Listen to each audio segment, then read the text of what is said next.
say we finish Hyrox without trading. Yeah, I know, right? Gue lagi bingung sama tren dimana orang bayar buat menyiksa dirinya sendiri. Menurut gue sangat aneh, orang-orang dewasa butuh disiksa untuk mendapatkan identitas. Dan terlebih pas gue lihat disiksanya seperti apa, ternyata gerakannya tuh buat gue biasa banget. Kenapa sampai orang-orang bilang ini disiksa? Kalian lihat deh, gerakannya gampang banget kan ya. Kayak gini doang mah semua orang juga bisa. Tapi pas gue research, banyak banget yang bilang ini adalah fitness race tersusah di muka bumi ini.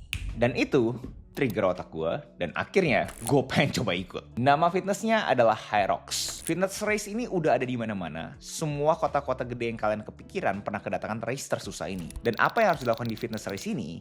Basically, lu lari 1 kilo. Terus lu masuk ke station untuk ngelakuin tantangan pertama. Lu lari lagi 1 kilo, lu masuk lagi ke tantangan kedua. Lakuin ini selama 8 kali, dan akhirnya lu menang. Dan pas menang, lu kagak dapat medali. Lu cuma dapat ini doang, patch. Dan buat tahu seberapa susahnya, gue bakal ikutan olahraga tersusah ini. Sebagai orang yang hampir nggak pernah lari, jarang kardio, pernah kena ACL, divonis jangan olahraga intens lagi, tapi tetap aja gue pengen coba nyelesain olahraga konyol ini. Buat tahu yang orang bilang tersusah apaan sih tersusah? Ya dan yes, kalian nggak salah denger. Bapak-bapak ini, uncle ini, om ini, ikutan fitness race tersusah di muka bumi ini tanpa training. Nggak ada latihan guys.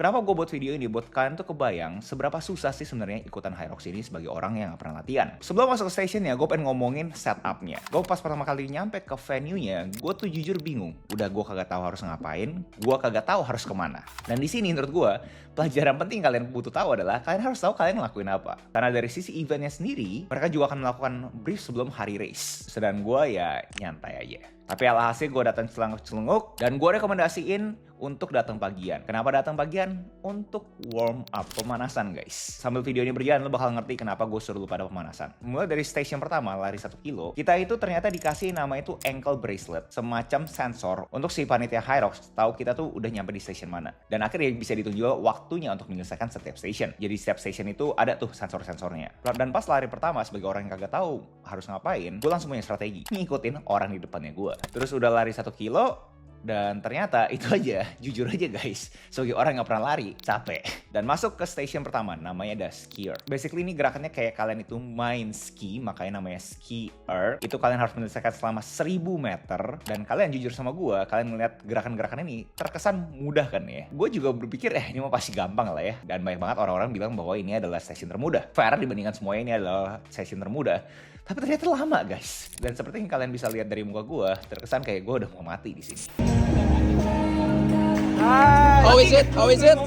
Dan setelah skier, kalian itu lanjut lagi lari selama 1 kilo. Dan abis itu masuk ke station berikutnya yang namanya sled push. Nah saat kalian melakukan sled push, pas gue liat beratnya kurang lebih itu cuma 100 kilo, gue berasa ya bisa lah ya. Gue aja beratnya 80-an, masa gue gak bisa dorong 100 kilo, gue berasa tuh bakal gampang. Tapi pas gue cobain, ternyata susah juga guys. Dan sambil berjalan, gue ngerti kenapa pas gue beli tiket, orangnya bilang bahwa lo hati-hati sama yang namanya sled push. Karena katanya itu bakal make or break you. Dan ada jargon tersendiri namanya lactic acid. Jujur gue kagak ngerti itu apaan, tapi sekarang gue ngerti kenapa pada umumnya orang-orang tuh berhenti dulu di tengah baru lanjutin lagi. Sedangkan gue hajar aja sekali dulu gitu kan ya. Tapi alhasil akhirnya gue istirahatnya kelamaan buat gue lanjutin lagi. Nah setelah itu selesai itu semua, kita lari lagi, terus kita masuk ke sesi berikutnya yang namanya sled pull. Di sini jujur aja kaki gue udah berasa kayak mau kram-kram dikit gitu.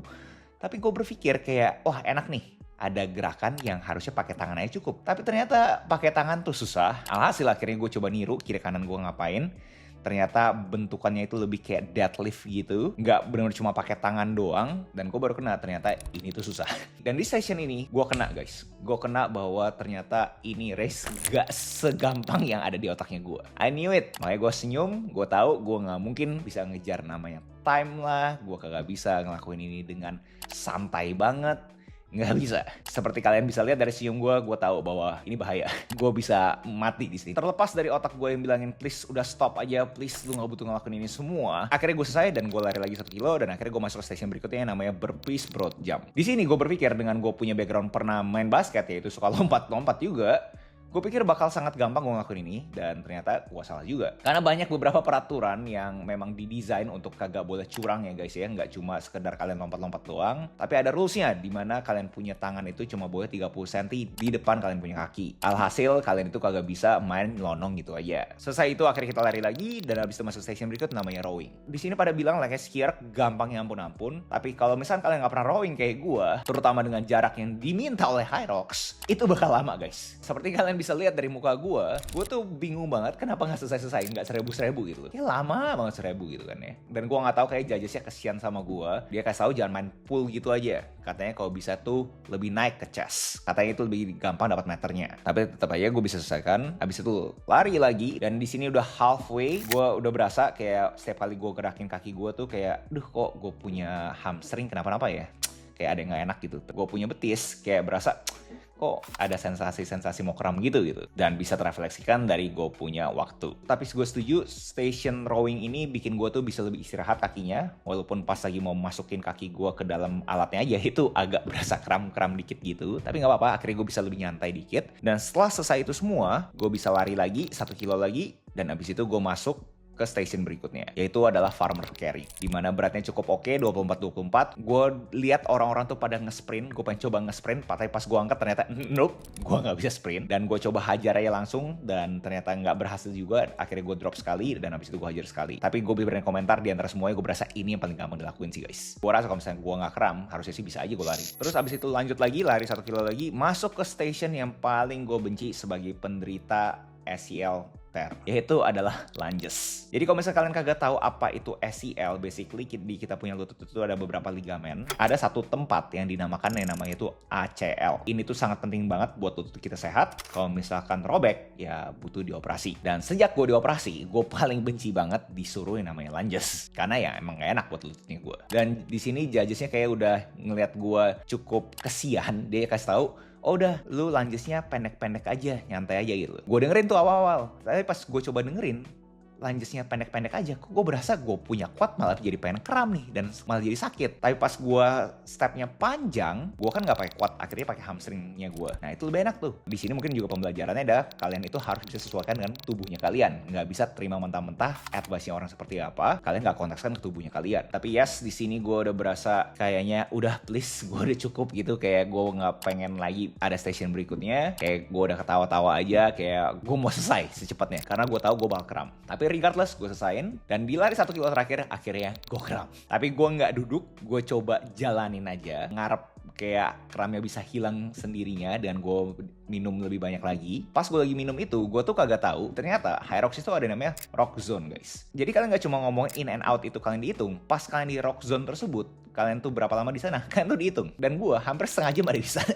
Karena gue pikir gue nyantai aja kan ya, minum buat beresin gue punya kram segala macam, ngobrol sama volunteernya. Gue pikir itu tempat istirahat yang nggak dihitung, tapi ternyata nggak cuma in and outnya, rock zone tersebut juga dihitung. Dan habis itu akhirnya gue lari lagi 1 kilo terakhir, atau lebih tepatnya jalan, seperti yang kalian bisa lihat dari menitnya. Akhirnya masuk ke station terakhir namanya wall balls. Dan di sini pas gue denger gue disuruh 100, gue pikir oh yaudah gue hajar deh 25. Dan begitu sudah 25 pertama, ternyata nggak bisa guys. Udah capek ya ampun. Kayak gue disuruh squat tanpa ada beban aja, mungkin udah capek banget. Akhirnya gue ganti lagi dari 25 kita bikin lagi 10. Sampai akhirnya habis. Di terakhir-terakhir ini gue bisa ngerasain kaki gue yang udah berasa mau kram, mau putus atau apapun itu. Kayak gue punya quad, gue punya hamstring tuh semua tuh udah berasa tuh guys. Dan pas di wall ball ini, otak gue tuh udah pengen bilang kayak please udahlah stop aja lah. Lu terima penalti, terimalah penalti gitu kan ya. Dan di sini menurut gue menariknya, tipsnya yang gue dapat adalah setiap kali kalian capek, jangan negosiasi sama otaknya kalian. Kalian gerakin aja badannya kalian. Karena kalau misalnya kalian negosiasi sama otaknya kalian, percaya sama gue, lu bakal nggak ngelakuin apa yang lu pikirkan lu mau lakuin. Karena otak kita kan pintar kan untuk menyamankan kita. Akhirnya gue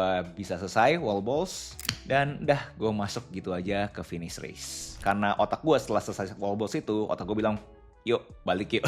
Dan ya itu adalah pengalaman gue sebagai bapak-bapak nggak pernah latihan dan cobain Hyrox Dan ini adalah hasil jamnya. Dan uniknya pas gue cek fotonya kan ya, ternyata kagak ada tuh guys. Waktunya gue entah kenapa mungkin lagi error atau mungkin dia salah pencet, gue juga kagak ngerti, tapi kagak ada waktunya. So apa sih yang gue bisa dapatkan dari gue punya eksperimen ini? Mungkin kalian di sini yang baru mungkin kagak ngerti, tapi buat kalian yang lama kalian tahu ya, gue tuh sering melakukan eksperimen ke diri sendiri, mau itu bangun jam 5 pagi, mau itu berhenti gula, sekarang malah Hyrox tanpa latihan. Apa sih yang gue dapat dari pengalaman ini? Ini buat pemula banget ya guys ya. Menurut gue ini adalah olahraga yang bener you versus you. Lu tuh bukan berlari dengan kiri kanan, lu kagak lagi racing, lu kagak lagi balapan sama kiri sama kanan, lu lagi balapan sama otak lu. Otak lu tuh bakal bernegosiasi terus sama diri lu bahwa lu kagak usah ngelakuin ini semua. Or at least itu pengalaman gue lah. Setelah mendapatkan experience ya, gue berasa brandnya, prinsipalnya si Hyrox ya bener-bener bagus banget bikin komunitasnya. Gue pernah bahas lebih detail lagi di video gue sebelumnya, tapi kalau misalkan kalian tahu, Hyrox itu kan banyak peran antagonisnya, dibilang bukan olahraga lah, yang bener mah harusnya crossfit, bla bla bla kan ya. Tapi dia brandingnya Our Sport is Hyrox. Dia pengen mengasosiasikan dirinya dia, Hyrox, dengan sport, olahraga. Dan masuk ke venue tersebut, adrenalinnya tuh emang naik dan berasa tuh kayak kalian tuh lagi tanding. Kalian tuh lagi berasa kalian tuh atlet. Fakta bahwa kita yang bukan siapa-siapa, yang bukan atlet, bisa beli rasa itu. Gue kebayang kenapa mereka itu akhirnya bisa sukses. So buat kalian di sini pengen latihan Hyrox atau pengen latihan jadi hybrid atlet, gue ada beberapa link yang kalian bisa cek aja di deskripsi. Juga ada ebook juga yang udah disiapin. Moga-moga ini video bisa ngebantu kalian. Apakah gue merekomendasikan yang pemula untuk melakukan Hyrox? Jelasnya jangan guys, karena ternyata nggak segampang yang gue kira. Apakah kalian mau lakuin ya silahkan, tapi kalau misalnya gue punya advice, setidaknya menurut gue ya guys ya, lu tuh harus punya base lari. Kalau misalnya lu punya base lari, menurut gue udah oke lah. Gue bisa berani komentar ini olahraga yang bener-bener bikin lu punya kaki tuh capek yang ampun-ampun. Karena setelah selesai Hyrox, gue itu sebenarnya langsung coba recovery. Ice bath lah, jacuzzi, udah gue cobain semua. Tapi tetap aja gue butuh 4 hari buat bikin kaki gue normal lagi. Lu bayangin guys, fatigue-nya, kecapeannya atau DOMS-nya itu butuh 4 hari. So kalian pikirin sendiri apakah kalian mau ikutan Hyrox ini tanpa training. Gue punya rekomendasi, training lah guys. Jangan ngulangin kesalahan gobloknya gue. Itu aja, jangan lupa like, comment, subscribe, nyalain notifnya, share temen kalian. I'll see you next video. Salam kreatif.